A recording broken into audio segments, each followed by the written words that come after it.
It's lovely to have you all here. Thank you for coming back. This is Valley Beth Shalom College of Jewish Studies, which offers university-level learning without sororities, football teams, quizzes, term papers, grades. And we're glad you're here. This is the fourth in our series, Israel Yesterday, Today, and Tomorrow. We've had an opportunity to talk about the impact of October 7th and the aftermath on our American Jewish life. We talked last week with Donnie Mossing on the music of Israel. And tonight I want to welcome a very, very special guest. All of us have been watching, reading the news, paying attention to the events. But what we get is a small slice of the Israeli reality, basically the political class. Now, Israel is an intensely political society, but there's more to a nation, more to a people than its politics. And the very best person I could think of in the world to help us understand what is the heart of Israel and what the heart of Israel is going through at this moment is my dear friend Rachel Korazim. Rachel is a teacher, professor, doctor of literature, a teacher of Israeli literature, and for me and for my work, she's a remarkable guide to the inner life of Israel, to the heart of Israel. She's opened up the literature, the poetry, and the inner soul and spirit of Israel. And since this catastrophe, she has been speaking to people all over the world about the topics we're so interested in. How has this touched Israel?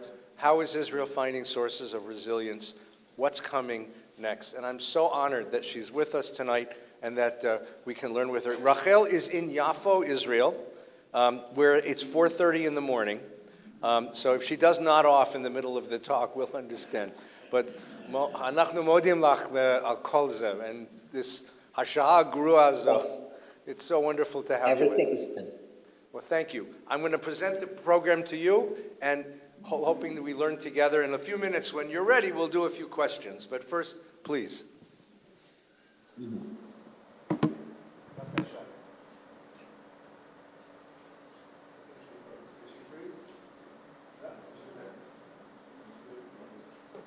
Guys, can you hear me properly? Yes, we can hear you good. We can hear you well. Thank you. And you want me just to start, or there's still some opening remarks by you? Please start. I did the opening remarks. It's your show. Okay, so shalom everybody, and here we go. Indeed, as Rabbi Feinstein had said, one hears so much of the political aspects, one reads newspapers and watches the screen, but tonight for you and very early morning for me, we are going to look at a different aspect. So let me do my kind of introduction. How did this series, and it's now unfortunately a very long series of Poetry for Our Days, come about? I've been teaching Israeli poetry online for many, many years, and especially more so since the beginning of COVID.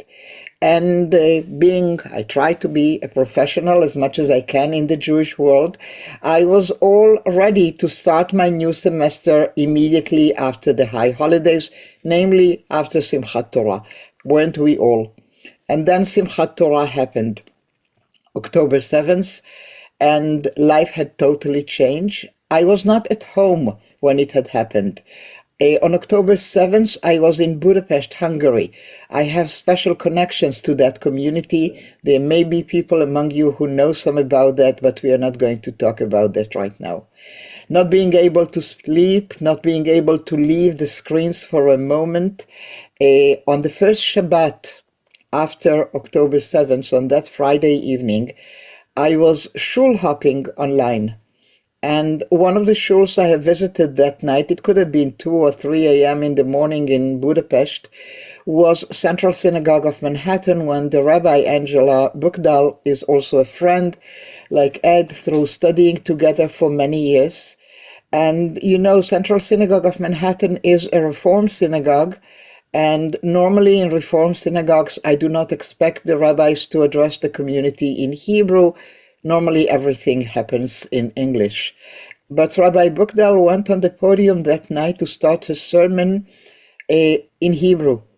And she used 2 words in Hebrew, en milim, no words. And then she went on with her sermon. And as she was speaking, and I think, I don't remember, those were such confusing days and nights, that I liked what she said, and yet, at a certain point, as she continued with the theme of no words and milim, something in me responded by saying, Angela, you probably have no words. I for sure have no words, but there must be people out there who do. They are called poets. And I started looking, and I started collecting, and haven't stopped since. We are going to see, to read, to experience some of the poetry I have collected.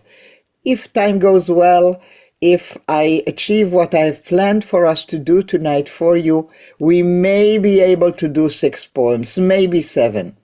But in my collection, I have already over 70, and they continue accumulating.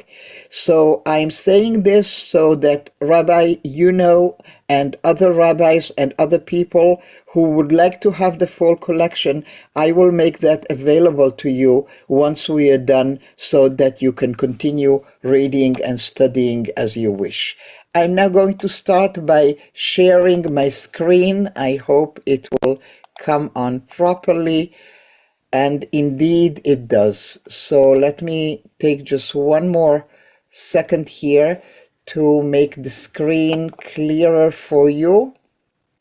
And I'm going to start pulling on the screen the names of the poets and the poems that we are planning to address today. And as you can see, I have collected here 6 poems, and I'm hoping to be able to share them with you. And in a normal session in my many years of teaching, that would be enough. But today I am going to add another dimension. I'm pulling on the screen for you to see, and I do hope indeed that you can see also the pictures of the poets. And if you are a teacher of literature, if you are a student of literature, you may wonder, do we really need to do that? Is what the poet looked like very important for us? And I'd like to say that today it is, and I will explain why. In my many, many years of teaching, and Rabbi, you are one of the witnesses of that, you may know, and you may remember that I'm teaching people like your Bialik and Chernichovskys, and then Altermans and Shlonskys, and then Amichai and Dalia Rabikovich, etc., all the way to poets of today. And most of them are poets who have been well published, poets who have accumulated in all those many years dissertations written about them and learned articles and books and such, and a person like me would delve into those and read as much as they can and then prepare their teaching. This is not the case. None of the poems we are going to study tonight was published in a book. I am not yet aware, maybe something is in the planning, of any learned articles that I can address myself to as I'm preparing the teaching. None of that yet. This is fresh. This is raw. This has not yet stood the test of time, and then we want to read it. Luckily, there is one source that was unavailable to me in my previous teaching and is available now. They are all, as you can see, young. They are all alive, and they are all reachable through digital media. And I could and I did speak to all of them. And I had some of them in my classes that are recorded, and you are more than welcome to on my website, korozim.com. And this is a totally different way of learning. I think it throws us back to times immemorial, when learning by Aristo and learning by the yeshivot in Babylon and Jerusalem was actually a discourse, people talking to each other. And I'm privileged and fortunate to be part of this process happening now. Of all the people that you see on the screen, and very few of them, if at all, address themselves as poets, there are people who have other professions, and I will mention them to you, and they also write poetry. So of all the people on the screen, please address your attention to the lower bottom right-hand corner where you can see the picture of Michael Zatz. So of all the people on the screen, previous to my starting to teach about this, let's say October 15, 17, whatever, a week into it, the only person I knew from before was Michael Zatz. Michael, I discovered his poetry online a couple of years ago. He came to Israel as a very young child from the former Soviet Union, and he wrote what was to me, and still is, very interesting immigration poetry. His memories, the family memories and reactions. I never met him personally, but he had appeared in some of my classes online by Zoom. So Michael was the person I could call from Budapest when I saw he starting publishing some poetry on Facebook. And most of what I had, I collected from Facebook and other digital media. So since I sort of know Michael, at least digitally, we spoke. And if it was October's 9th or 10th or 11th, I do not remember, we were both miserable. I couldn't wait for my flight back home that was canceled and needed to be rebooked and all that. And then as we are commiserating about our shock, our pain, our grieving, Michael says a sentence that went like, but you know, Rachel, there are certain things, in spite of the shock and the grieving, that are constant in life. And I was waiting, the poet had told me that there are a few things that are constant in life. And I was waiting from some very deep philosophical statement. And then Michael had said, the dog needs to be walked. Indeed, you cannot tell your dog that you are not in the mood for this walk this morning. So this is how Michael said this poem came to him on that day, because the dog needed to be walked.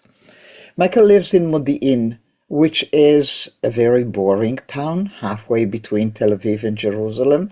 Like nothing really happens in Modi'in, to the best of my knowledge. Excuse me if you are connected to that town. But it's a comfortable, nice, good schools, nice shopping centers, kind of nice place to raise a family in. And this is where Michael, who is a lawyer by trade, works for a large NGO in Israel working with people on the autistic spectrum. He's walking the dog. It's 6 a.m. in the morning. He is in the mood that we all were in those early days, and some of us are still reverberating from that. And here comes the first poem called Achizat Enaim, Illusion. I'm going to read the Ivrit first and then the English. Achizat Enaim, מיכאל זץ. מדהים איך הכל נראה זהה, גם כשכלום לא נשאר אותו דבר. Illusion by Michael Zatz. Amazing how everything looks unchanged even when nothing remained the same. And I think many of you who are sort of comfortable in the world of poetry can recognize this Japanese haiku poem style, where with very few words you want to create one insight, one image. And to lead us into that experience, 6 a.m. in the morning in Modi'in, mid-October 2023, I'd like to start with the title. And with the title to start highlighting issues, I will not say problems, but issues that we need to pay attention to in translation. The expression in Hebrew in the original Achizat Enaim is indeed illusion in English, but in the term Achizat Enaim, there are two aspects additional to the word illusion that I want you to be aware of. First of all, the literal translation, le'echoz ba'enaim, to hold your eyes.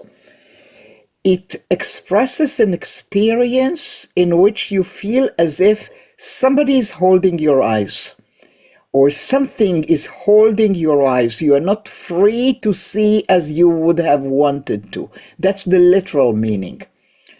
The meaning that we use this expression for in Hebrew is suggest an illusion when there is a sense of trickery, when there is a sense of a con artist, as a magician. So behind the expression, the experience that you look around you and things seem to look the same, but you know they are not, that there is a feeling in Michael's short poem that somebody is playing with me. Somebody is making me not understand what I see. Somebody wants me to look or to see something where I know deep in my heart that it's not that way. Since I started teaching these sessions, I prefer to start with this one as our stepping stone to go in that experience. Because if you have visited Israel since, or if you are family and friends who live there to whom you speak, if you do not live in the envelope around the Gaza Strip or the northern border, if you have not been evacuated, if you are not personally touched by one of the horrible tragedies of October 7th, then, Tel Aviv and Yerushalayim and Netanya and Herzliya may look the same to you.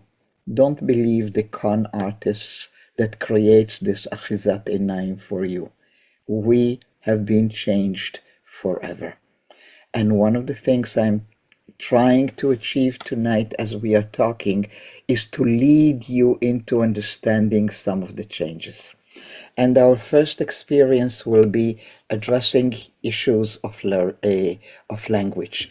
And those of you who know me may know that I always insist on reading first the Ivrit and only then the English. But this time I will start by exploring the title in English, because I need to make sure that you understand something very, very clearly. And only then we'll go to the Ivrit and back to the English. Let's look at the title. Homefront Command, New Regulations for Small Talk by Lital Kaplan, who is a social worker in her day job. Why do I want to start with this? Because I need to make 100% sure that you all understand that this is tongue-in-cheek, that nobody is giving us regulations about how to speak. This is metaphorical, this is symbolical, this is ironical, where the poet is saying, well, Homefront Command, if you are so smart and you know what I need to do, whether I need to be evacuated or can stay at home, what I need to do about my kids not going to school, whether shopping is allowed, can we gather more than 10 people, what to do when the siren sounds, what to do, God forbid, if one of the rockets had hit your home on the home next to yours. You know all that. So will you please tell me also how to speak, because I have lost my language. This is what the title says. We do not really have such regulations. I want you to be assured of that. And now let's go back to the original. הנחיות פיקוד העורף החדשות לשיחת חולין by ליטל קפלן. מה נשמע? בוטל. ובמקומו נשאל, מה נשמת? מה נשבר? מה נשאר? מה קורה? נאסר, ובמקומו נתהה, מה קורס? מה נקבר? במקום מה שלומך החצוף נקדיר פנים מול חברנו ונשאל מה מלחמתך, ובמקום התשובה השגורה בשגרה עליה הוטל וטו חמור שבחמורים, אצלי הכל בסדר, יש להשיב הכל בסדק, והמקפידים בדברי אמת יענו הכל בשבר, הכל בשבר. Homefront Command's New Regulations for Small Talk by Lital Kaplan. What's up cancelled? Instead use what's shaken up, what's beaten up, what's blown up. What's going on banned? Alternatives? What's breaking down? What's forever gone? Instead of the rude how are you, we must frown in the face of our friend and ask, how were you? And instead of the standard response forbidden by strict veto power, I'm fine in fact, it is required to say everything cracked, and the truthful ones will answer, everything is shattered, everything is shattered. What I plan to do as I virtually, symbolically am holding your hand is to lead you into the intricacies of the dialogue between the original Hebrew and the translation. And even if you do not speak Hebrew, trust me, you will get it. We need to listen. How do you say what's up in Hebrew? You say manishma. It's all about the sound, nishma. And you can hear the shema in it, Hear, O Israel, manishma. And sometimes in slang, we will just say manish for short. And indeed, the poet is working with that sound. Manishma cancelled. And instead, she will now intricately, delicately change one letter every single time. Instead, manishmat dropped, manishbar broken, manishar left. The same treatment she is giving to the word what's going on, makoreh, just the sound, and she is replacing it in Hebrew with makores, breaking down, shattering, manikbar, some of the sounds as well. And now we are reaching the center of the poem. And when that happens, you want to make sure that you pay attention carefully. If you are a student and a teacher of poetry, oftentimes you want to pay special attention to that middle of the poem that acts like a pivot around which the whole is functioning. So you look at this statement, instead of the rude, how are you? What do you mean rude? How could an expression so basic, so elemental, that we don't even think about, you meet somebody on the phone, on Zoom, person to person, how are you? In order to understand how this so innocent and everyday expression had become rude, we need to go back to the Hebrew. Again, if I was to ask you personally, how are you? Add, my friend, mashlomcha. I need for you to hear, all of you, the word shalom in it. So literally in Hebrew, when I ask a friend, how are you? I'm asking, are you at peace? Is peace with you, if you want the biblical term? Mashlomcha, how is your peace? Also, the same root includes and entails the root of Shin Lamed Mem, which is shalom, peace, but also shalem, whole. So when I'm inquiring, Rabbi, about how you are, I'm asking, Mashlomcha, Rav Feinstein, are you whole? Are you together? Are you complete? And then, of course, the expression's meaning, I'm asking about your welfare. Are you okay? Now, honestly, from what you know to this day, can you really address anybody in Israel and ask them how their peace is? Is anybody at peace at all? Can you really talk to an Israeli these days and ask them if they are whole? Is any of us whole? And well-being, are we well? No way. So that simple expression had become rude. It's unusable anymore. But I want to take you a step further, because, as you have been told, I'm a person who loves poetry and teaches poetry.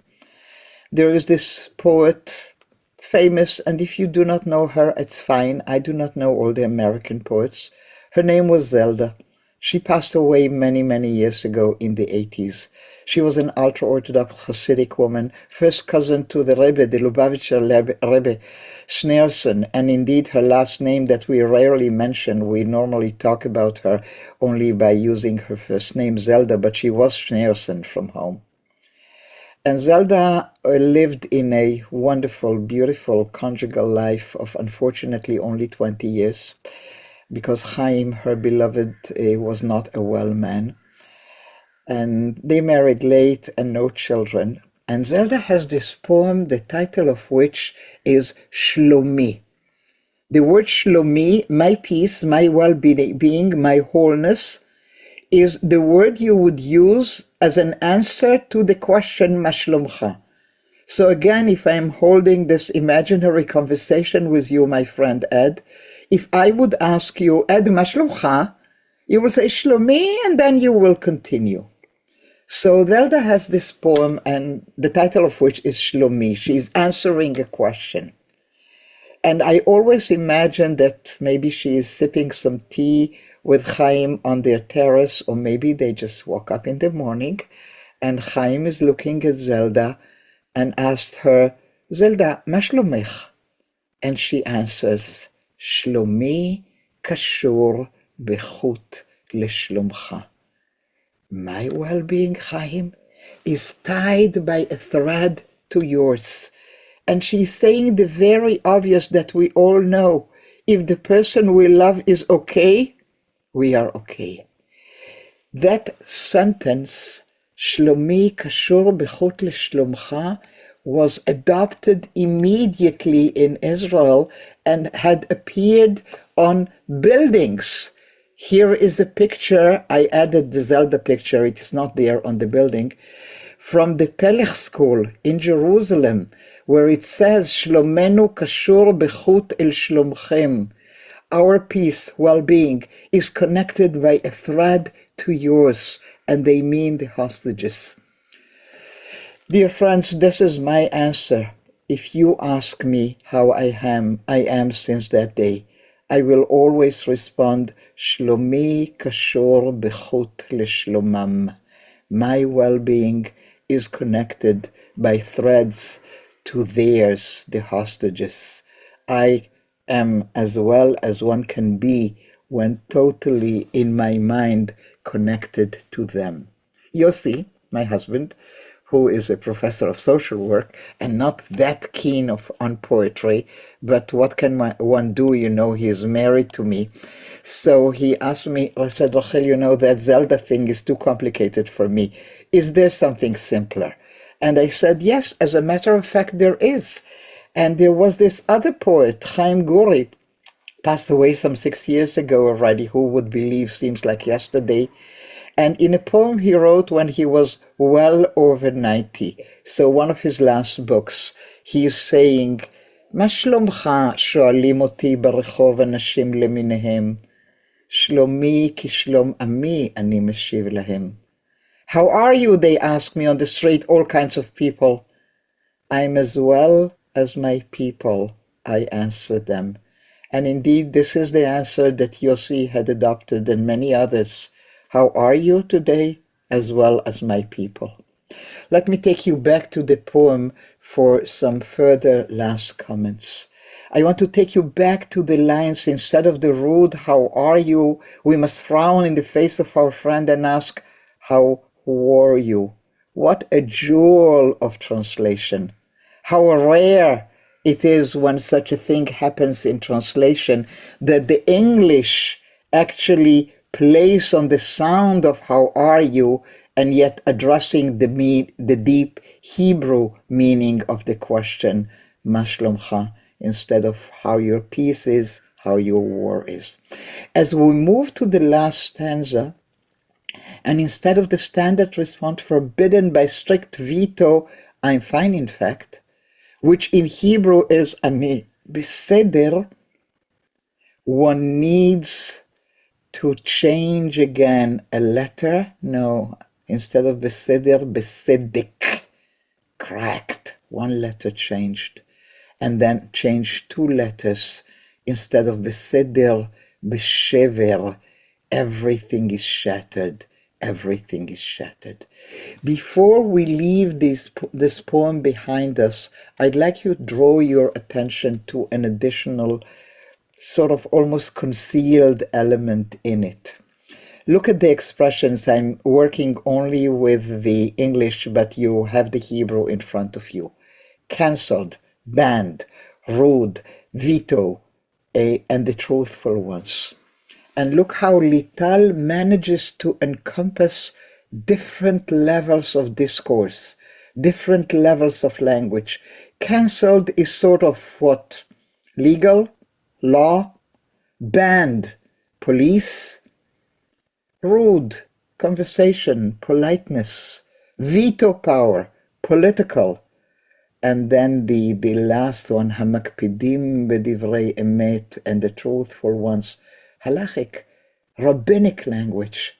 So Lital is actually telling us, no matter what level of language I was seeking help in, they are all touched, they are all cracking, they are all useless.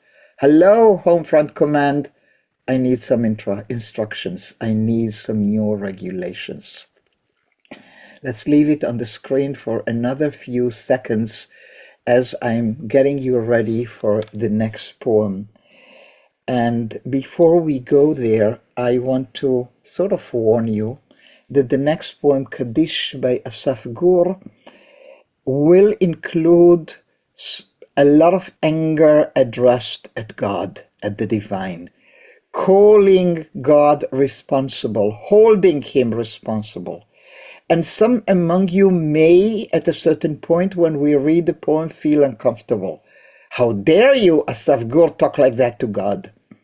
Well, I want to tell you that holding God responsible, arguing with God about his actions, is a solid ancient Jewish tradition. Starting with Avraham Avinu, who is arguing about Sodom and other issues, going all the way to Job and to the prophets, our sages, and all the way to Bialik in the 20th century after the Kishinev pogrom in 1903. He is addressing God in that famous line, I'll quote in Hebrew, Shamayim bakshu rachamim alai im yesh bachem el vela'el bachem nativ ve'ani lo mitzativ. Heavens have mercy on me, if there is a God in you, that I have not yet found. So Asaf Gur, let me assure you, is standing on very solid shoulders as he is writing his new Kaddish. יתגדל ויתקדש שמי רבה ואף אחד לא בא. כמה אלפים קראו לו בשבת בבוקר, זעקו את שמו, התחננו בדמעות שרק יבוא, אבל הוא שבת מכל מלאכתו. שום אלוהים לא הגיע, ושום אלוהים לא הרגיע, רק השטן חגג בלי הפרעה, מפזז בין הקיבוצים למסיבת טבח, וכתבנו מוסיף ומדווח, ובין לבין גם מתייפח, שיש תינוק שרוף, ויש תינוק חטוף, ויש תינוק יתום, ויש תינוק בן יום, מוטל מחובר בחבל הטבור לגופת אמו, ולא הספיק אפילו לגלות מה שמו, מה יירשם על המצבה הקטנטנה עם תאריך אחד ללידה ולפטירה? The poem will continue on the next slide, but we will take it a step at a time. Kaddish by Asaf Gur. Yitgadal v'yitkadash shmei Rabbah, and no one came. Many thousands called him on Shabbat morning, crying his name out loud, begging him with tears just to come. But he ceased from all his work. No God came and no God calm, and only Satan celebrated uninterrupted dancing between kibbutzim and the slaughter festival. And our correspondent goes on to report, all the while sobbing, saying there is a burnt baby, and there is an abducted baby, and there is an orphaned baby, and there is a day-old baby, still linked to his mother's body by the umbilical cord. He hadn't even managed to find out his name. What will be inscribed on the tiny headstone with a single date for birth and death? As you can see, I hope you can see in your printouts or on the screen, that I am one of the team of 3 people who translated this into English. And all of us together, Michael Bonan in Boston and Heather Silverman in Palo Alto, have decided that there was no reason for us to translate the first line, Yitgadal v'yitkadash shmei Rabbah. We are assuming that our audience will recognize the first lines of the Kaddish. But look what happens next in English. Yitgadal v'yitkadash shmei Rabbah, and no one came. Well, it does translate the Hebrew line, Af echad lo ba. But does it really? Because just listen to the Ivrit. יתגדל ויתקדש שמי רבה, the great one, the exalted one, ואף אחד לא בא. The רבה, the greatness of the divine, is juxtaposed to the לא בא, didn't come, רבה, לא בא. You lose some of that in the English. Many thousands called him on Shabbat morning, crying his name out loud, begging him with tears just to come, but he ceased from all his work. Aha! Says Asaf Gur with a bitter, bitter irony. So that's why you didn't come? Because you don't work on Shabbat? Good to know. Next time maybe we'll call Hamas, tell them to come on Monday. Would that be better? Look at the horrible pain. How could you not be there for us on that day? And you understand that even through translation. But how much stronger it is when you know that in Ivrit, the word Shabbat and the word seized are the same word. Because this is how Shabbat gets its name originally, because God sees. So for the Hebrew reader, these two words just clash one against the other. Yeah, Shabbat, Shavat. And no God came, and no God calmed. And now look again at the structural, to me, touching and interesting thing. The threefold repetition, Af Echad, no one. Shum Elohim, no God. Shum Elohim. First of all, again, the irony in the Echad, the one, no one, he wasn't there. But the threefold repetition, a ritual minhag, for repeating Kadosh, Kadosh, Kadosh, for repeating Shema, etc., is a practice, a poetic practice here, adjacent to ritual, adjacent to prayer, that makes sure that we understand by repeating 3 times that God wasn't there. Now you know there is no void possible. So if he is not there, only Satan celebrated uninterrupted. Now, by creating this kind of poetic juxtaposition, Asaf Gur is going back to something that was very strong and very apparent in Holocaust literature. When poets and people and philosophers and rabbis could not reconcile with the idea of the coexistence of God in Auschwitz, they spoke to us about the notion of Hester Panim, the concealment of the face. It's impossible to have Auschwitz and God in the same universe. In a very similar way here, Asaf is talking about the impossibility to reconcile the coexistence of God and October 7th. So if you were not there, Elohim, then only Satan celebrated uninterrupted, because it's your duty, you know, to interrupt Satan, and you didn't. Dancing between kibbutzim and the slaughter festival. Look at the Hebrew equivalent, because it's Mesibat Tevach. And we call these parties, when they are good and fine, Mesibat Teva. Again, the same poetic practice changes one letter, and the whole world is different. Mesibat Tevach. And when Satan is uninterrupted, then there is a burnt baby, and an abducted baby, and an orphan baby, and a 1-year-old baby, etc., 1-day-old baby. This is what is yesh, is, when you are not there.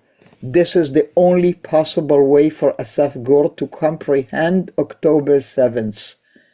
God was not there, so therefore the existence of the burned babies, the abducted babies, etc., became possible. Let me turn the page metaphorically and take you to the end of this poem, and we are reading the Ivrit again, but also looking at the graphic which says Shiv'a באוקטובר. כך נראה הקיבוץ אחרי ביקור השטן, מחזיר את השידור לאולפן. עכשיו שקט יורים, יש גם שיגורים ואין ממשלה ואין רחמים. ורק הצרחות והתמונות לא יצאו לי לעולם מהראש. 7 באוקטובר 2023. This is what the kibbutz looks like after Satan's visit. Turning the broadcast back to the studio. Quiet now, they are shooting, and they are also launching rockets. And there is no government, and there is no mercy. Just the screaming and the pictures that will never leave the mind. The 7th of October, 2023. Two things I need for you to notice as we take leave of this poem. One is the fact that Asaf is not stopping at calling God, holding God responsible. He knows that there is also a government that should have been responsible. He knows that there are other powers that need to be held accountable. So that's one thing. The other one is the wide distance between October 7th and Shiva be'October, which is actually, one is the translation of the other, or is it? When you are talking about that date, you say October 7th, which is no different than October 6th or 17th. When I talk about it in Hebrew, it's Shiva be'October, the Shiva. The notion of the Shiva is there in the Hebrew. By the way, this graphic art that you can see here, you can find on t-shirts that we wear at rallies when we go, and I go every week. It's on posters, it's on stickers, it's all over the place. Just like Shabbat has the Shabbat meaning, just like Mashlomcha has the Shalom meaning, so does the 7th of October. I am going to step out of my PowerPoint for a minute just to give you an opportunity, Rabbi Feinstein, should you want to address any of the things that I have talked about so far. If you do indeed so, please join in, and if not, I will continue with my teaching. It's your call.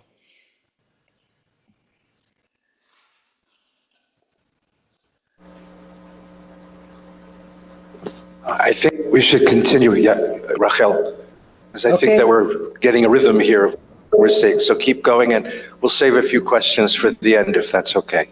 בסדר תודה גמור. רבה. We are back to me sharing the screen with you as we move to the next poem. So as we do that, let me suggest, as a teacher, we are trained to oftentimes, if we can, change our pedagogies, vary them, make them different as we go into a new class. So with this poem, I'd like to adopt a different way of teaching, with your permission. And that is, I will read the poem, and I will say nothing. No Rachel Korozei Midrash. And then I will tell you 3 facts, loosely connected to the poem. And once I have done that, I will take you back to the poem, read it again, and hopefully the magic will happen again, and you will not need for me to offer any additional explanations or personal readings. Let's see if it can happen for us. בארי by אדיב לחמן סופר. עוד מעט יגיע החורף. עננים בוכים ישקו את האדמה ויצמיחו מרבדים אדומים. תחילה תפרח הכלנית, ואף אחד לא יבוא לצפות ביופייה. אחריה תפרח הנורית ולא יתקיים פסטיבל. ולבסוף יפרח הפרג ושקט אין איש, הפרחים המוגנים נקטפו כבר בסתיו. בארי, בידי בלחמן סופר.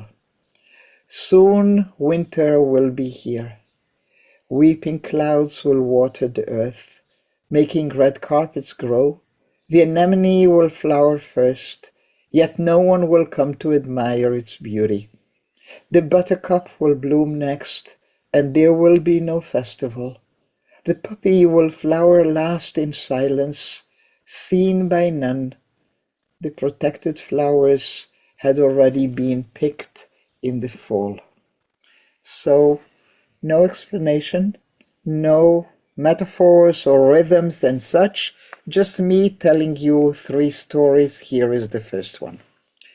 The notion of using poppy fields to talk about fallen soldiers, to talk about the dead, is a tradition that comes to us from a poem written about 110 years ago, actually 109. It was composed in the year 1915 by the Canadian poet John McCree, who was a soldier and a physician in World War I, fighting for Canada, fighting for the world against the coalition of the Germans and others. And he wrote the poem In Flanders Fields. In Flanders fields the poppies blow between the crosses row on row that mark our place, and in the sky the larks still bravely singing fly. Scarce heard amid the guns blow, we are the dead. Short days ago we lived, fell down, so sunset go, loved and were loved, and now we lie in Flanders fields. So this tradition, this understanding that a red flower on a sticker that we put ourselves on Veterans Day, more so in Canada, in some places I've seen it even in America, for sure in Yom HaZikaron, Memorial Day for the soldiers, we do have stickers with a red flower. This is an accepted metaphor known to many in the Western culture. So that's the first fact that I wanted you to be aware of. Second fact. Israel, believe it or not, has the notion of protected wildflowers. In order to understand this development that happened sometimes in the late 50s, beginning of the 60s, I need to share with you a memory from my childhood. When I was growing up in Israel, well, you know, I'm 78 years old on my next birthday, so this was the 50s. One of the greatest fun things for us to do and as children at the time, on free days, on vacations, etc., especially this time of the year between Tu B'Shvat and Pesach more or less, was to go out in nature, close to home in the fields or hills, forests, we don't have that many, and pick wildflowers. They were abundant, still are, and beautiful. And you would bring them home and enjoy them for a few days at home. I think one of the reasons for that, if I'm now thinking back on my childhood that many years ago, is that our parents, in my case and the case of many I knew at the time, Holocaust survivors, what could they really do for fun with us? What could they afford? And hiking out in nature was there and easy and affordable, and we did. And we did it so well that in a few years we managed to practically destroy wildflowers in Israel. So by the late 50s, beginning of the 60s, Israel creates the Society for the Protection of Nature. And they designate a list of flowers, you can see them all on the poster, and declare them protected. We are not to pick them. We are to protect them. We can go out in the wild, but do not pick the wildflowers. And these posters are in schools and in medical institutes and in police stations and in the military, all over the place. There are songs written about these flowers. We learn and we teach our kids to respect them. And let me tell you something. Israel in its history had quite a few campaigns for public education, to teach the public certain things. Not extremely successful. We still have to work hard to make Israelis stand in line properly. You must know as well as I do that we still have a way to go to teach Israelis not to litter. And me personally, as a person who lives by the Mediterranean and loves swimming and the water, I can complain to you about people leaving cigarettes butts on the beach in Tel Aviv. Very unsuccessful campaigns of education. But the flowers, that was the major one success in Israel's such campaigns. We love our wildflowers. Every child knows that. We do not touch them.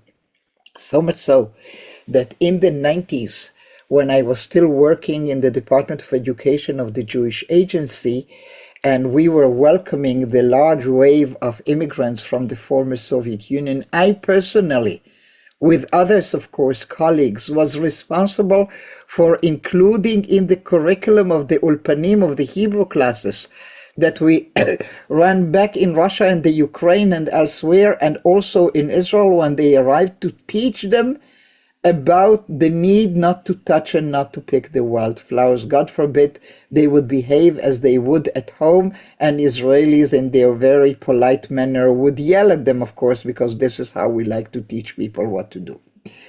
So that is a big success. We know that flowers need to be protected. We know they are sacred and oftentimes used symbolically. So that was the second fact. And the third fact that I want to teach you about is something called Darom Adom, Chag HaKalaniyot B'Tzfon HaNegev, or in English, Red South, the festival of anemones in the northern Negev. Believe it or not, but in that very part of the world, those kibbutzim and moshavim and towns surrounding the Gaza Strip, this very time of the year, there is an unbelievable, really, explosion of wildflowers, mainly the red ones, growing all over the place. So many years ago already, they have established this festival called the Red South to celebrate the anemones and others. And people would come, as you can see in the pictures that I provided for you to believe me, and we walk in nature and we have picnics and we do, and lots of other activities in the festival, and we don't touch the flowers because we respect them, because we have been brought up to behave like this. Can you even think of an Israeli who would nowadays use the term the Darom Red South to talk about flowers? Need I tell you that the festival was cancelled this year? I don't need to, I think. Now that you have this knowledge of the three stories I told you, we may go back to the poem, and for the sake of time, let us do just the English this time. Be'eri. Soon winter will be here. Weeping clouds will water the earth, making red carpets grow. The anemone will flower first, yet no one will come to admire its beauty. The buttercup will bloom next, and there will be no festival. The poppy will flower last in silence, seen by none. The protected flowers had already been picked in the fall. And just look at the three types of red flowers that we love, the kalanit, the norit, the parag.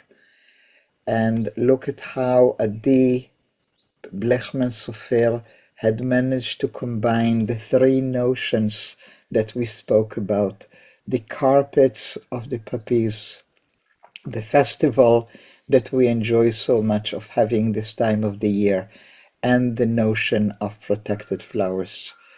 I do trust that you have it now, and you can see the symbolic value of this poem, as well as remembering that October 7th was indeed the beginning of the fall in Israel, when all these precious flowers have been picked and destroyed.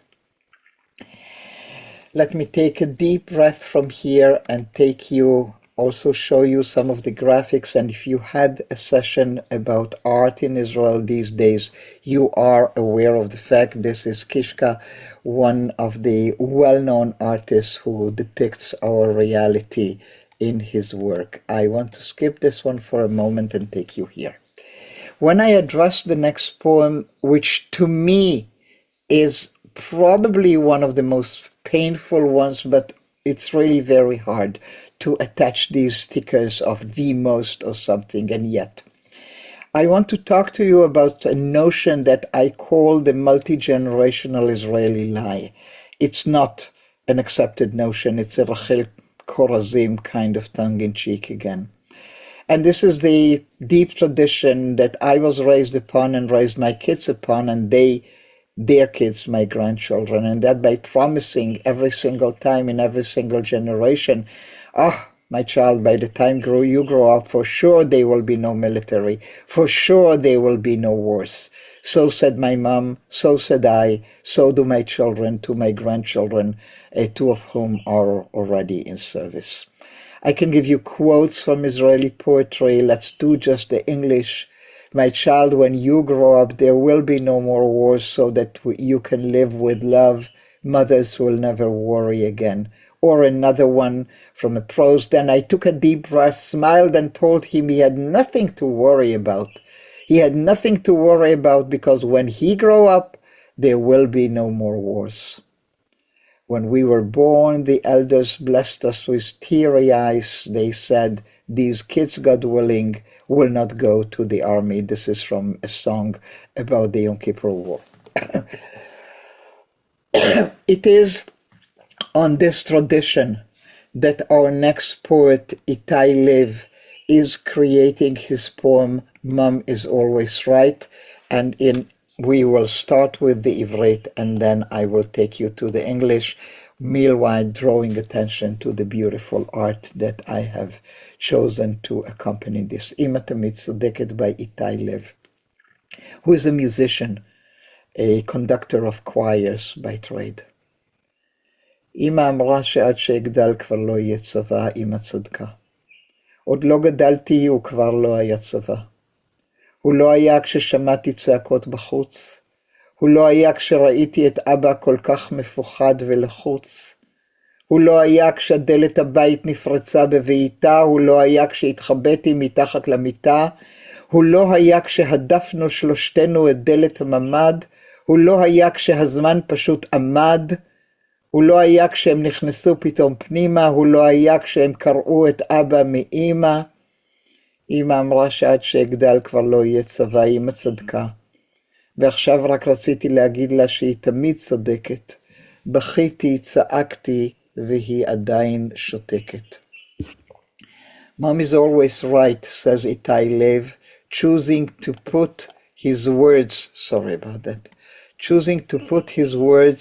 in the mouth of a child, one who was raised on this multi-generational Israeli lie. Mom is always right by Itai Lev. Mom said that when I grew up there would be no army. Mom was right. I haven't yet grown up and already there was no army. It wasn't there when I heard the screaming outside. It wasn't there when I saw Dad so scared and stressed. It wasn't there when the door was kicked in. It wasn't there when I hid under the bed. It wasn't there when the three pushed back on the door of the safe room. It wasn't there when time just stood still. It wasn't there when they suddenly entered. It wasn't there when they tore Dad off Mom. Mom had said that when I grew up, there would be no army. Mom was right. Now all I want is to tell her that she is always right. I cried, I screamed, and still she is silent. I think that with this poem, I take you, if possible, a step further from Asaf Gore's Kaddish. We know very well that God is not the only one to hold responsible. And when in poetry and in real life, and with all the appreciation that we have for our soldiers, we know that the army, the military, as well as the political system need to be held accountable.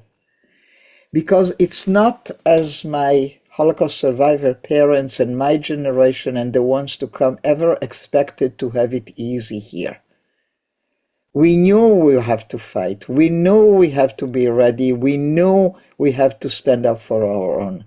What we never imagined that we will be helpless again, defenseless again, not protected enough by that system that we trusted and believe in and engage our children and ourselves in. That is unacceptable. And for Itai Lev, the musician, to write it, as one says, from the mouth of babes, I think makes it even more painful and stronger. I would like to offer you, and I hope I do have the time for that, Rabbi Feinstein, one more poem by Tal Shavit that I think will take you into another element, and there are many more, but just one more. And that is a tension between where we are, if you remember the beginning of our conversation of how are you, this too is an answer to that. This too is a reflection on what the illusion of what seems normal, yet, or seems one thing, and yet underneath it there is another. Yom Tov by Tal Shavit.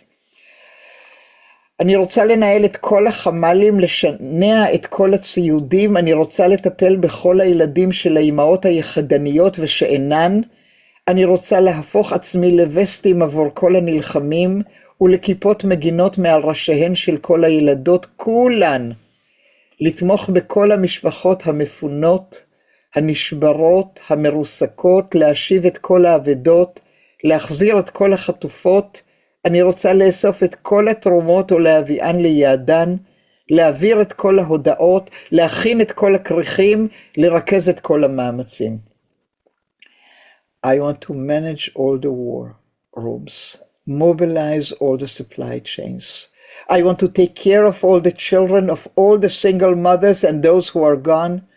I want to turn myself into protective vests for all the fighters, become iron domes over the heads of all the girls, each and every one of them, to sustain all the families, the evacuated, the broken, the crushed, return those who were taken, bring back all that is gone. I want to collect all the donations and take them where they belong, to pass all the messages, to make all the sandwiches, to oversee all the efforts. This is who we are since October 7th, running in frenzy, trying to figure out what we can do, where we are needed more, and I am very much part of that. Yet, Tal Shavit knows that there is another side to that coin.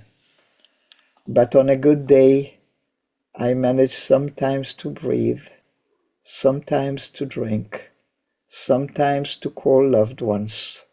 On a good day, I manage sometimes to cry. That's the flip side of where we are. And I would add, for my sake, and on a good day, practically every day, I teach poetry in order to breathe, in order to survive. I'd like to stop here, Rabbi Feinstein, if you will let me, and entertain some of your comments, your questions, should there be any.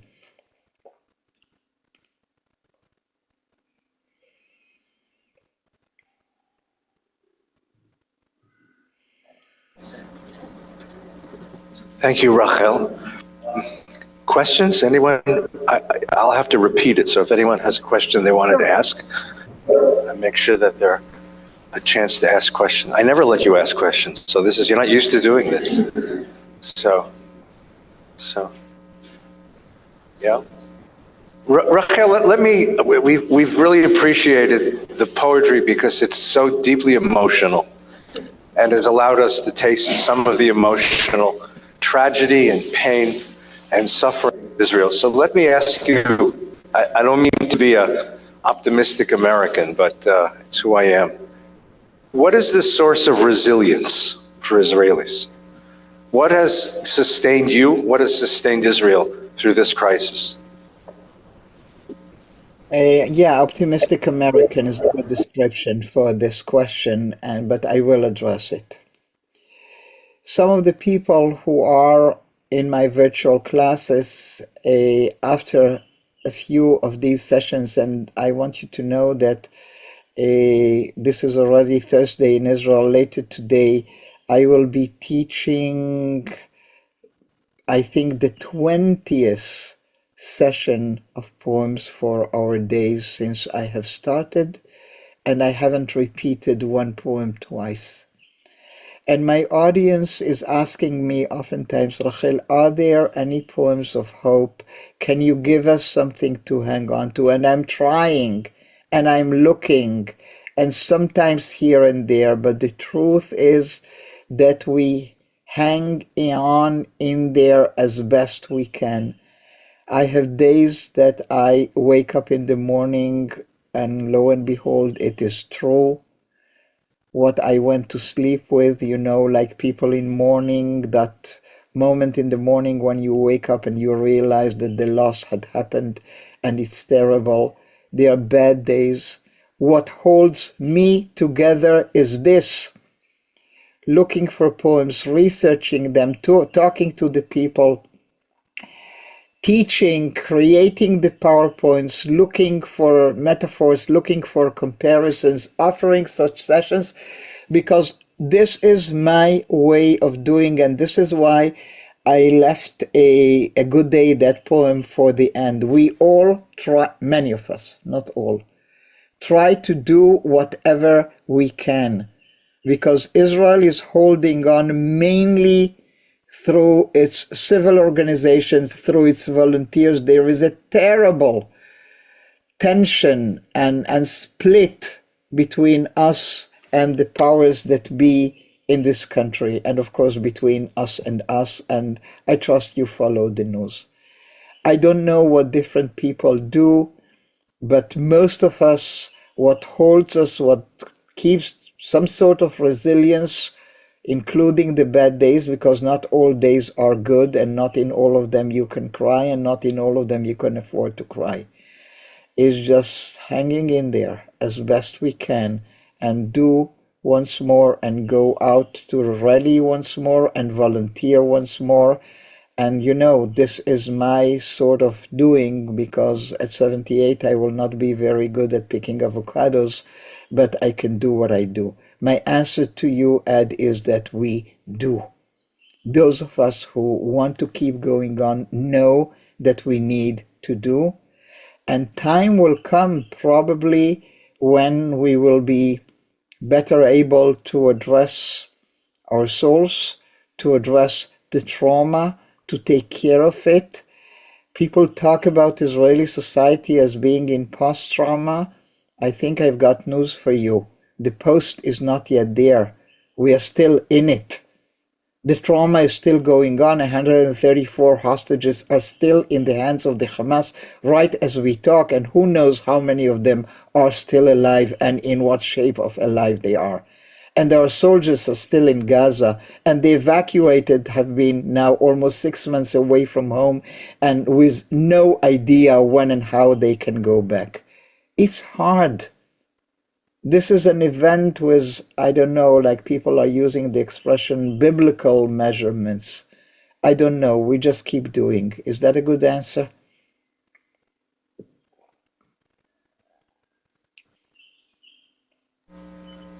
Well, it's the right answer.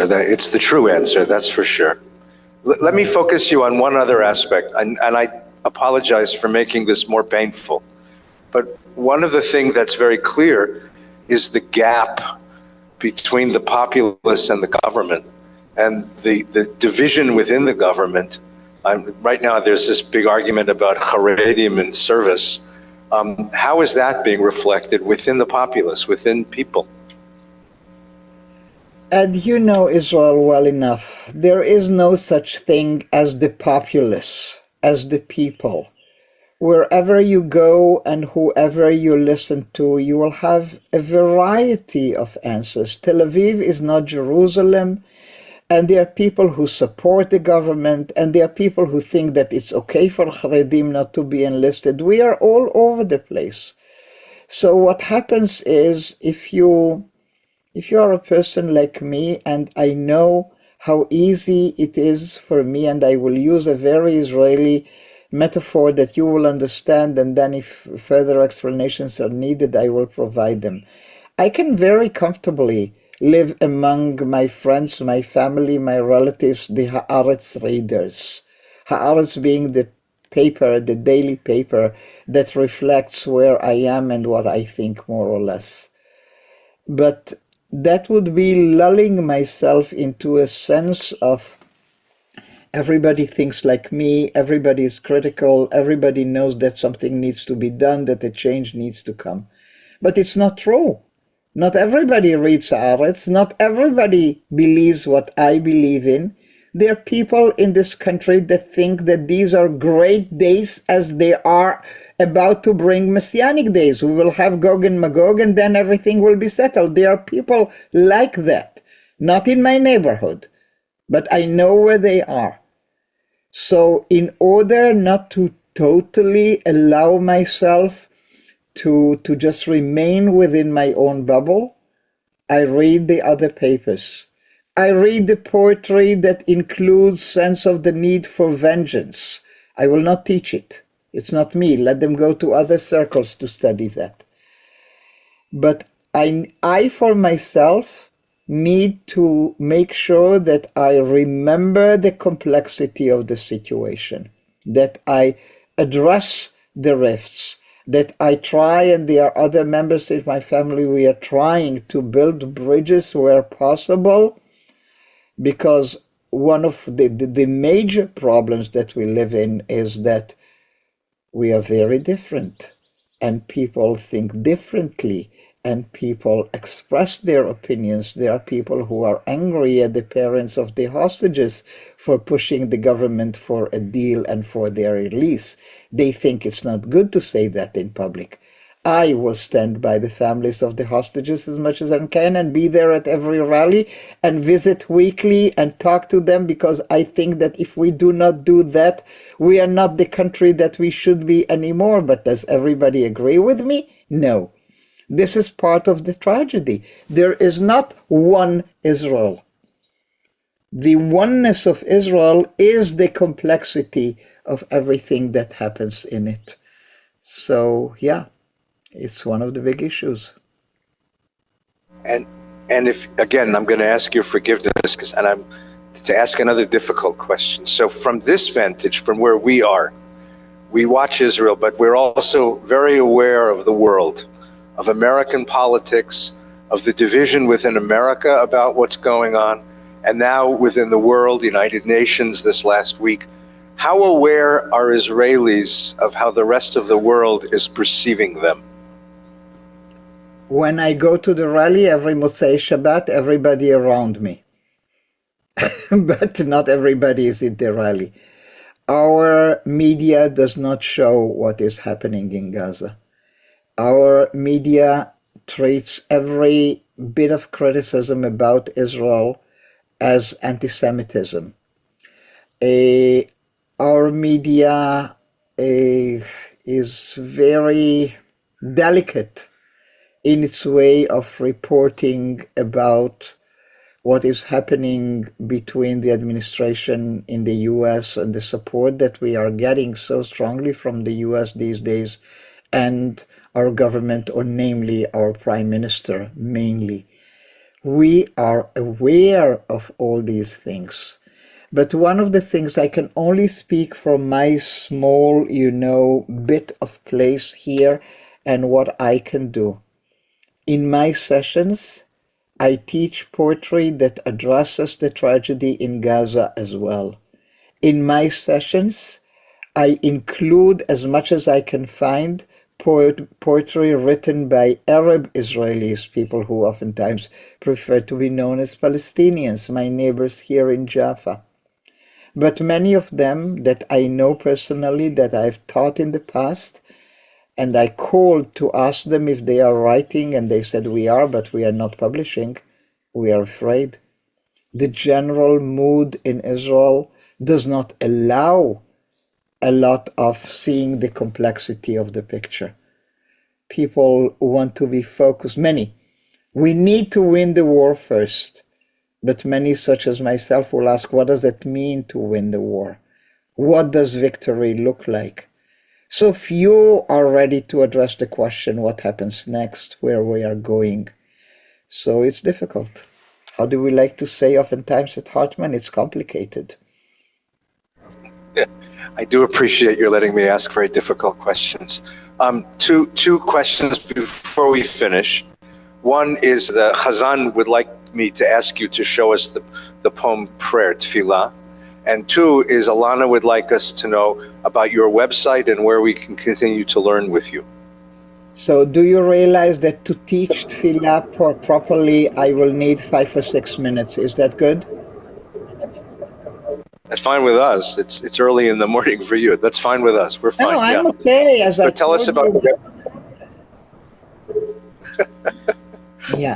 tell us So, about your yeah. website and where we. I will do that at the end. Let us go to tefillah first, okay?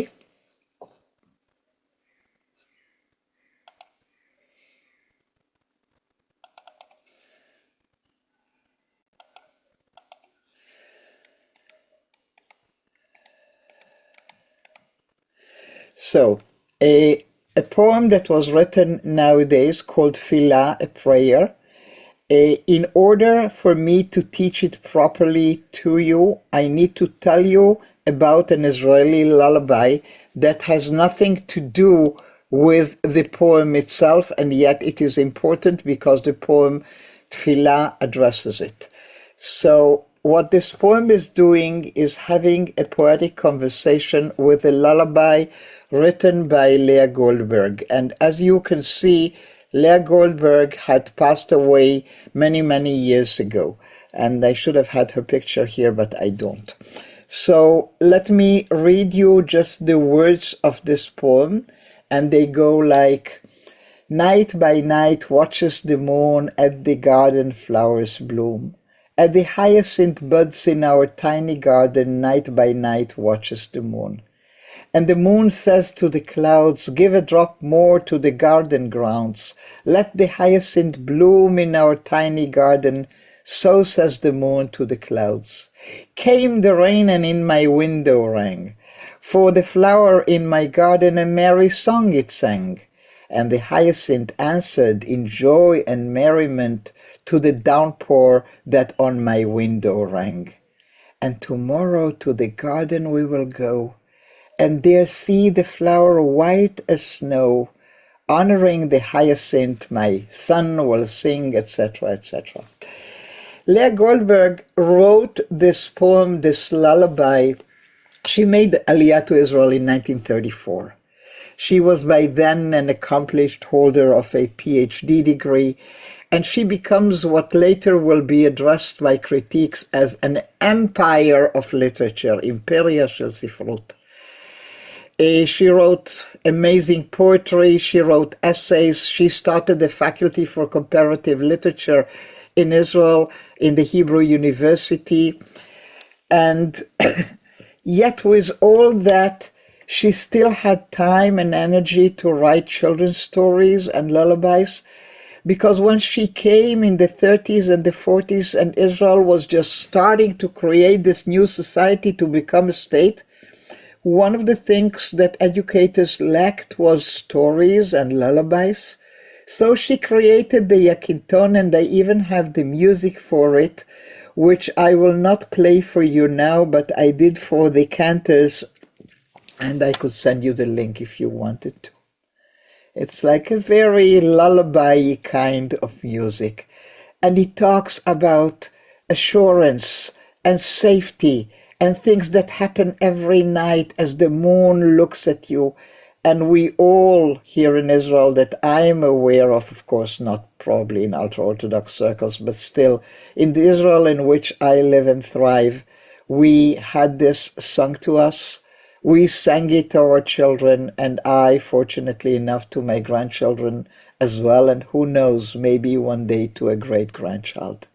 It's part of, like, growing up in Israel. It's with this knowledge that I am taking you to the poem by Avital Nadler that is about today, תפילה. כשתחזרי, נשב רק שתינו במקלחת. את בתוך המים הרכים, אני מולך. אחפוף בעדינות את שערך, אמחק את כל זיכרונותייך. אשיר לך שיר על יקינטון וגשם שדגדג את החלון. אנקה היטב בין אצבעות רגלייך כל גרגר של מנהרות. אספר לך על ירח שזרח כל כך הרבה לילות כאן בלעדייך. אמחה את דמעותיי מעל פנייך, ודמעותייך ישטפו בזרם מים רך, ישטפו. אקלע צמא בשערך, אלביש אותך פיג'מה, ורק שתינו במיטה, וחיבוק של דאגה ותקווה ואהבה, ופחד ותפילה שלא תהיה הפעם הבאה. Prayer. When you return, we will sit just the two of us in the shower. You in the gentle water, I facing you, will gently wash your hair, erase all your memories, will sing to you the song of the hyacinth and of the rain tickling the window. I will carefully clean between your toes every speck from the tunnels. I will tell you about the moon that shone so many nights. When you weren't here, I will wipe my tears off your face. The gentle water will wash them away. I will braid your hair, dress you in pajamas, just the two of us in bed, and a caring hug and hope and love and fear and prayer that there will never be a next time. Let me start by taking you into this poem from the first line. The one thing that the Hyacinth song promises is that every night, Laila, Laila, something repeated, something safe, something routine. And this is totally broken in this tefillah prayer by Avital Nadler. Says that, God forbid, what we are experiencing now should have never happened, should never be repeated. And now let me go to the beginning. When you return. This is a poem spoken to a daughter by her mother. It's not a lullaby sung to a baby, it's to a grown-up girl who is over there. A grown-up girl that you do normally not share showers with and not sleep in bed with, but this one needs the dream of cleansing, gentle water, gently wash the hair, erase the memories. Again, the whole poem is built on the memory of the lullaby, and yet there is the awareness of so many memories that need to be erased and probably will never be erased. And remembering a peaceful childhood, I will carefully clean between your toes. It's a beautiful image of really making sure that every speck is gone, but somehow it is remindful of a possibility of cleaning a body as last rites. Maybe that child is not coming back alive. We'll tell you about the moon that shone so many nights when you weren't here, 173 to date. I will wipe my tears off your face. It's the acknowledgement of the tears being shed here right as we talk, and the hope that this can be washed away, and God knows how hard, if at all, this will ever be possible to wash this away. Now, of all the poem we have studied so far tonight with you, and thank you, Cantor, for asking for it to be taught, and in your case, again, since we have studied it with your group of people who are setting some of this poetry to music. This is not gone. This poem is not talking about something that happened in the past. It is happening right as we talk. They are still there. Mothers are still weeping and wishing and not knowing what, if ever, how, if ever, their daughters and sons are coming back. So yes, and thank you for asking me to do it. As per my website is a collection of what I have been doing in the last 4 years since the beginning of COVID, and it includes by now well over 600 recorded sessions of Israeli poetry. The last 20 odd ones are poems for our days that I have started teaching at the end of October. It's easily accessible and it's free at Korazim, my last name, just as you see it in your program, just the last name, not Rachel, korazim.com, and then you will see recorded lectures. Should you want to join my classes, that are given at an hour that is slightly easier for me, and it will be your noontime more or less.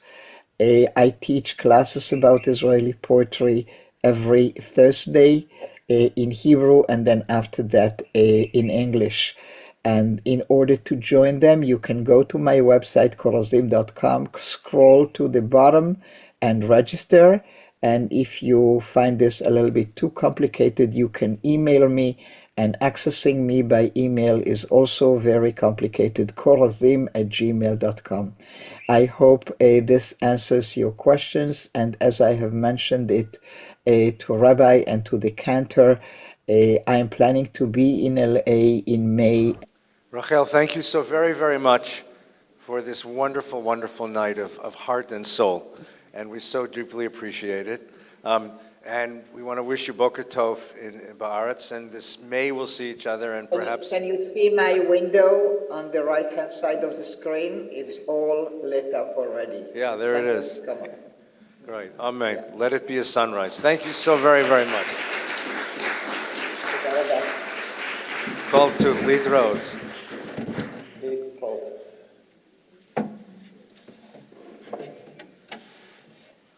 If everyone will stay right where you are, the cantors have prepared that last poem, that very difficult, painful, but beautiful poem, as a piece of music.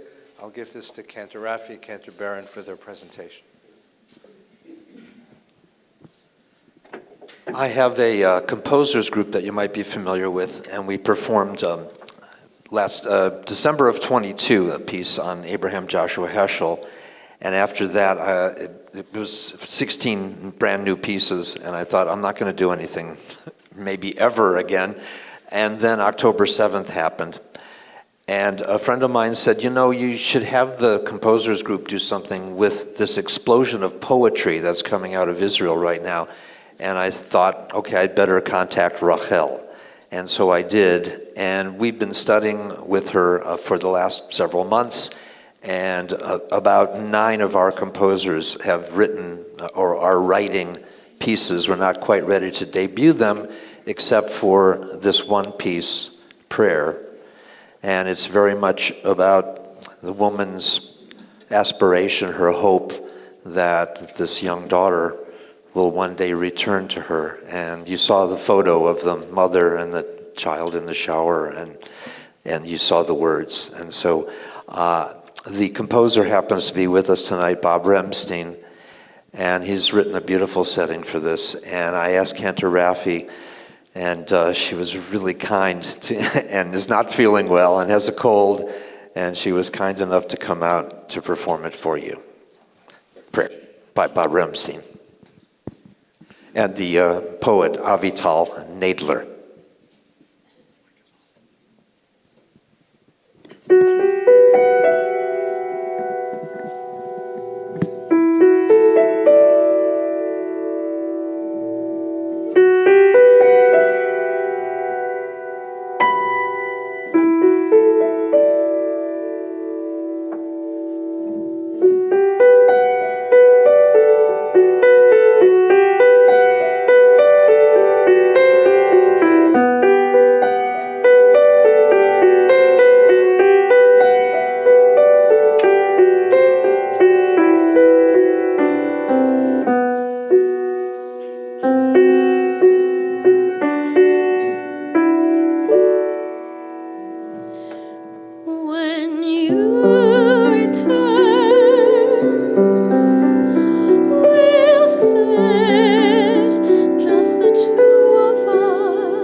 two of us in bed,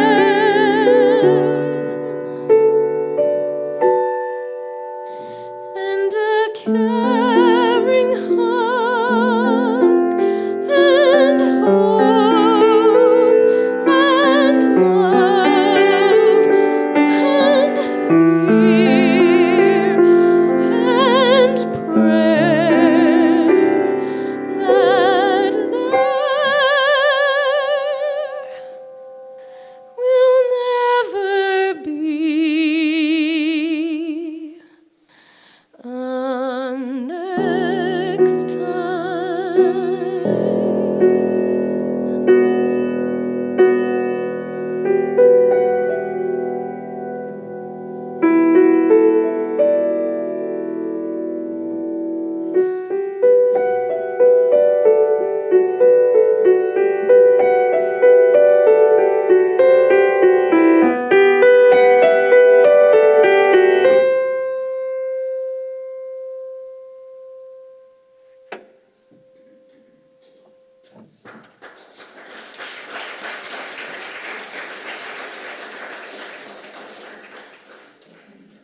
Thank you, Bob Rumstein and Cantor Jacqueline Raffi. Thank you. Everybody, sit for a second. I don't want to send you out to the world in this mood. It's too scary. Just sit for a second. You know, a prayer of happiness or something. Arnie, yeah, please. Yeah. Sorry? Tahara, yeah. Yeah. Well, she said that. It's not clear that the daughter is alive. Tahara is the washing of a body before burial, and it could be that too. And that's why poetry is poetry, because there's no specificity, but an openness to different meanings. And each one of them is more tragic than the last. Because the great question that the poem then asks, which is what's being asked in Israel, is it better they come back alive or gone after what they've been through? And will they be alive when they come back? I mean, so these kinds of horrifying questions, that's what's in the poem. That's what the poem captures. Exactly right. Yeah.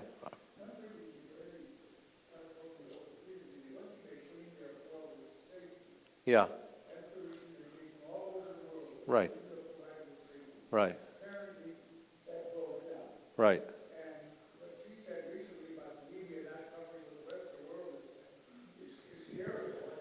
Well, the media is covering what the world's saying, but it's covering it with a very specific interpretation.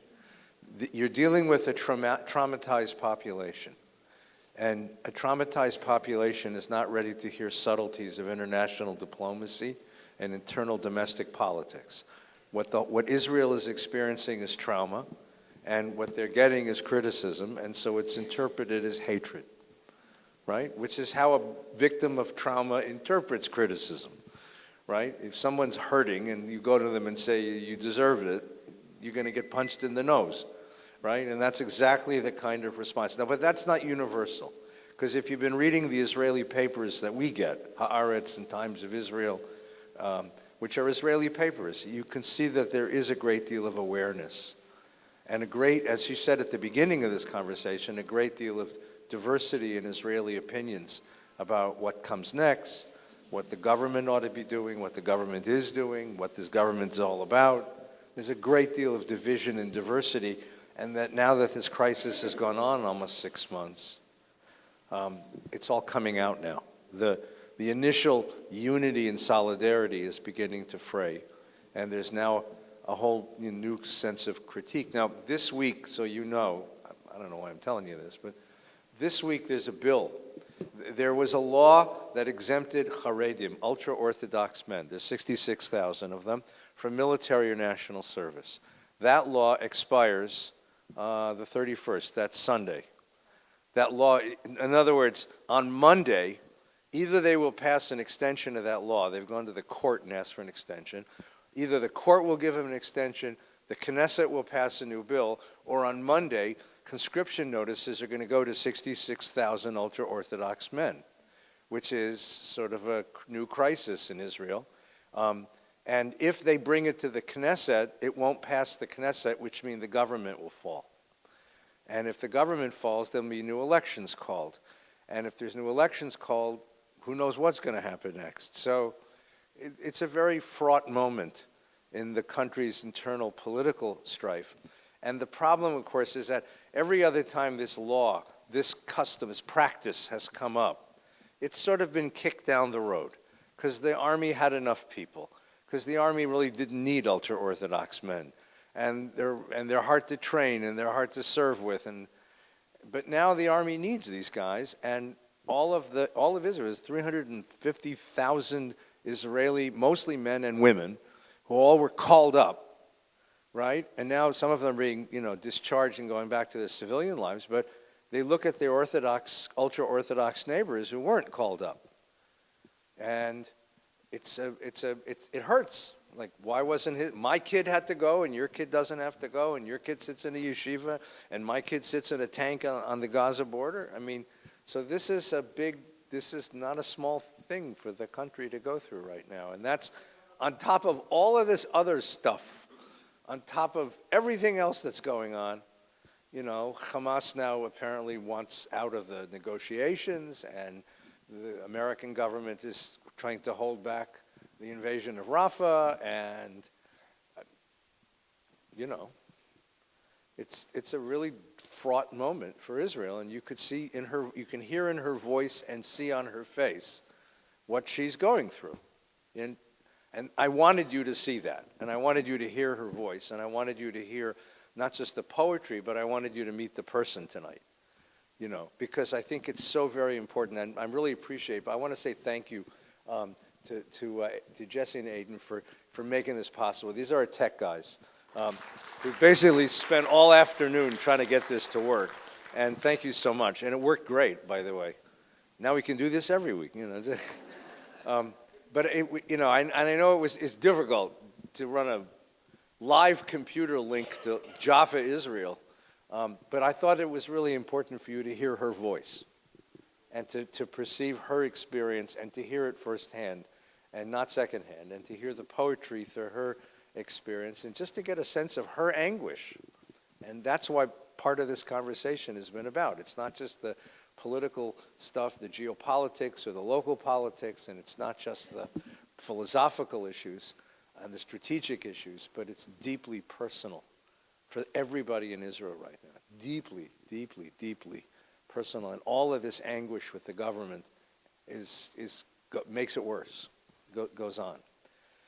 Next week, we will finish our conversation and go back where I started. I want to go back to some of the early sources and talk about the kinds of ideological foundations and interpretations of history that gave us Israel, and talk about what this moment means for those ways of looking at the world. And then, following that, that'll be on Wednesday night, so that's April the 3rd, right? On the following weekend, not this weekend, next weekend, April 4th, 5th, 6th, right? Our guest here in the synagogue will be Professor Gil Troy. Gil is a professor of history at McGill University in Montreal, and a professor and a scholar at the Hartman Institute, and a wonderful, wonderful writer, thinker, teacher on Israel and on Zionism. And he'll be here to discuss many of these issues with us over the weekend. He'll be giving a talk on Friday night.